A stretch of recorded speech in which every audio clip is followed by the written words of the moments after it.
Welcome to ज्ञान decoders. आज हम ऊप्स के कंसेप्ट में लेकर आए हैं दिस पॉइंटर। बहुत ही इंटरेस्टिंग कंसेप्ट है इंटरव्यू पॉइंट ऑफ व्यू से। अक्सर इंटरव्यू में पूछा जाता है कि दिस पॉइंटर होता क्या है, ये कैसे काम करता है। तो देखिए, दिस पॉइंटर बहुत ही आसान टेक्निक है ऊप्स के अंदर। ऑब्जेक्ट ओरिएंटेड प्रोग्रामिंग में दिस पॉइंटर का रोल ये है कि दिस पॉइंटर पॉइंट करता है करंट क्लास के एलिमेंट्स को, यानी दिस ऑपरेटर जिसके साथ भी लगा होगा वो करंट क्लास के एलिमेंट्स होंगे।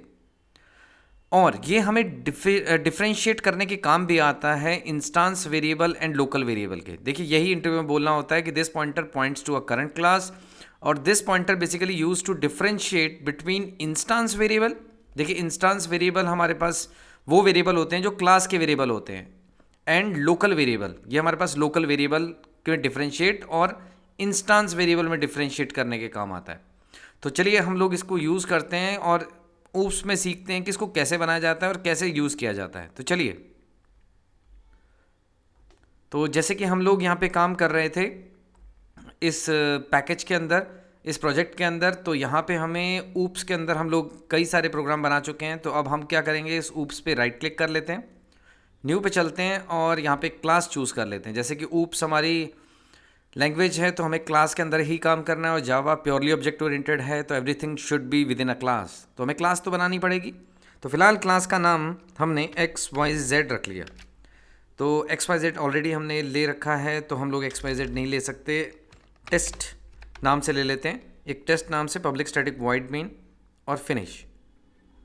तो जैसे कि हमने यहाँ पे अपनी क्लास चूज़ कर ली है, तो अब हम इस कमेंट को यहाँ से हटा देते हैं और थोड़ा सा फॉर्मेटिंग कर लेते हैं, इन ब्रेसेस को नीचे ले आते हैं। तो अब हमें करना क्या है, देखिए दिस पॉइंटर बेसिकली काम कहाँ पे आएगा। तो हमने यहाँ पे एक फंक्शन बनाया है void fun नाम से। तो बिल्कुल सरल आइडिया है। हमने यहाँ पे क्या किया, एक वेरिएबल बनाया int a और x एंड int y, दो वेरिएबल्स को ये कैच करेगा, और दो इंस्टांस वेरिएबल भी बना लिए इनके अगेंस्ट में a एंड b। x की मदद से हमने a में वैल्यू को रखाना है, यानी x की मदद से जो वैल्यू जाएगी वो a में जाएगी, और यहाँ पे हमने b में y की मदद से वैल्यू को रखाना है। और अब हम यहाँ पे इसके नीचे एक फंक्शन बनाएंगे void show, जो कि प्रिंट करेगा a और b की वैल्यू, वही हमारे इंस्टांस वेरिएबल है। तो हमने a की वैल्यू को यहाँ पे प्रिंट किया यानी +a, और यहाँ पे हमने y की वैल्यू को प्रिंट किया +y। मैं आपको बता दूं, ये दोनों वेरिएबल आपके लोकल वेरिएबल हैं और ये आपके इंस्टांस वेरिएबल हैं। तो इन्हीं में डिफ्रेंशिएट करेगा भी थोड़ी देर में दिस पॉइंटर। तो these are our instance variable, instance variable और वेरिएबल, और ये हमारे लोकल वेरिएबल हैं।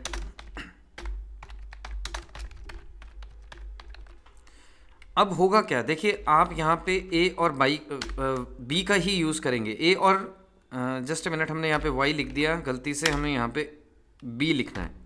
देखिए x और y दोनों लोकल वेरिएबल हैं, उन दोनों का स्कोप केवल यहीं तक ही सीमित है, मतलब इसके बाहर आप x और y को यूज़ नहीं कर सकते हैं। तो अगर आप यहाँ पे x की वैल्यू लिखेंगे x प्रिंट करने के लिए, तो ये एरर देगा आपको, क्योंकि x is not recognise as a variable. यहाँ पे शो भी हो रहा होगा x can not be resolve to a variable, means उसको ये समझ ही नहीं आ रहा कि x नाम की चीज़ क्या है, क्योंकि x का जो दायरा है, जो स्कोप है, वो सीमित है इसी फंक्शन के लिए। तो आप यहाँ पे x और यहाँ पे y नहीं लिखेंगे, आप यहाँ पे b a और यहाँ पे b आप लिखेंगे। तो a एंड b इन दोनों की वैल्यू को आपको प्रिंट करना है। तो चलिए अब हम लोग क्या करते हैं, यहाँ पे ऑब्जेक्ट बना लेते हैं। जैसे कि ऑब्जेक्ट ओरिएंटेड प्रोग्रामिंग है, इन फंक्शन को कॉल करने के लिए, इन फंक्शंस को कॉल करने के लिए आपको ऑब्जेक्ट बनाना पड़ेगा। तो ऑब्जेक्ट बना लेते हैं, टेस्ट नाम की क्लास है, इसका object obj equal to new test, और इस ऑब्जेक्ट से पहले फंक्शन को कॉल करते हैं फन नाम के, और इसको दो वैल्यू भेज देते हैं। सपोज हमने 5 एंड 10 वैल्यू भेजी, तो बिल्कुल सही। अब आप यहाँ पे obj.show लिखेंगे ताकि हम लोग प्रिंट करके देख सकें कि वैल्यू बिल्कुल सही आई है कि नहीं। तो जैसे हम इस कोड को रन करेंगे तो हमें आउटपुट जो मिली a में 5 एंड b में 10, बिल्कुल सही। तो जैसे कि हमने आपको पहले भी ऊप्स के कंसेप्ट में समझाया अपने प्रीवियस प्रोग्राम में, आप यहाँ पे कुछ भी लिख सकते हैं, x भी लिख सकते हैं, y भी लिख सकते हैं, z भी लिख सकते हैं, वट एवर कुछ भी। तो फिलहाल अगर किसी स्टूडेंट ने यहाँ पे a कर दिया और यहाँ पे बी कर दिया। तो अब हमने कैसे लिखना है, यहाँ पे ए की वैल्यू ए में जाएगी बिल्कुल, और यहाँ पे हमने बी की वैल्यू बी में रखवाई। यानी हमारा जो मेजर ऑब्जेक्टिव होता है वो इनको भराना होता है इनकी मदद से। मैं दोबारा बता दूं, इन लोकल वेरिएबल्स की मदद से आपने इन दो इंस्टांस वेरिएबल्स को भरवाना है। तो आपने बिल्कुल सही अपने ऑब्जेक्टिव के अकॉर्डिंग लिखा कि ए की वैल्यू ए में चले जाए और बी की वैल्यू बी में। मैंने आपको फिर बताया यहाँ पे आप यहाँ पे कुछ भी लिख सकते हैं, ए बी या एक्स और वाई। तो अब ये डिफ्रेंशिएट कैसे करेगा कि कौन सा इंस्टांस वेरिएबल है और कौन सा लोकल वेरिएबल है। तो ये डिफ्रेंशिएट नहीं हो पाएगा, यानी ये दोनों खाली ही रह जाएंगे, यानी जीरो और zero. By default instance variable में जीरो होता है, तो यानी यही आउटपुट आपको शो होनी चाहिए। तो यहाँ से देख लेते हैं, डेफिनेटली वो डिफ्रेंशिएट ही नहीं कर पाया कि कौन सा इंस्टांस और कौन सा लोकल। ध्यान से देखिए, मैंने यहाँ से 5 वैल्यू और 10 वैल्यू भेजी, ये दोनों वैल्यू आपकी ए और बी में चली गई। अब ए की मदद से आपने इस इंस्टांस वेरिएबल यानी इस ए में वैल्यू भरानी थी, और इस बी की मदद से आपने इस इंस्टांस वेरिएबल बी में वैल्यू भरानी थी, जो हमारा मेजर ऑब्जेक्टिव था। लेकिन वो डिफ्रेंशिएट ही नहीं कर पाया, इस ए की वैल्यू उसने इसी ए में रखवा दी और इस बी की वैल्यू उसने इसी बी में रखवा दी। तो ये दोनों तो खाली रह गए, यानी इनके पास वैल्यू नहीं जा पाई। तो इसीलिए जब मैंने ए और बी की वैल्यू प्रिंट करी, ए और बी की वैल्यू जब हमने प्रिंट करी शो को कॉल करके, तो ये डिफ्रेंशिएट नहीं हो पाया कि कौन इंस्टांस और कौन लोकल। तो जब हमने चेक किया तो वैल्यू 0 एंड 0 ही आ रही है। तो यहाँ से हमें एक बात पता चली कि डिफ्रेंशिएट नहीं हो पा रहा है। तब हमारा एक ऑपरेटर हमें काम आएगा जिसका नाम है दिस ऑपरेटर। हमें क्या लिखना है, दिस डॉट, यानी दिस जिसके भी साथ में होगा वो क्लास के वेरिएबल होंगे। यानी ये वेरिएबल का जिक्र अगर कभी भी आपने करना है तो दिस डॉट ए लिखें। बेहतर यही आइडिया है कि आप दिस लिखें, जब भी कभी इंस्टांस वेरिएबल्स का आप यूज़ करें तो उनके साथ दिस लिखें, तो इस तरीके की गलती होने के चांसेस आपके नहीं होंगे।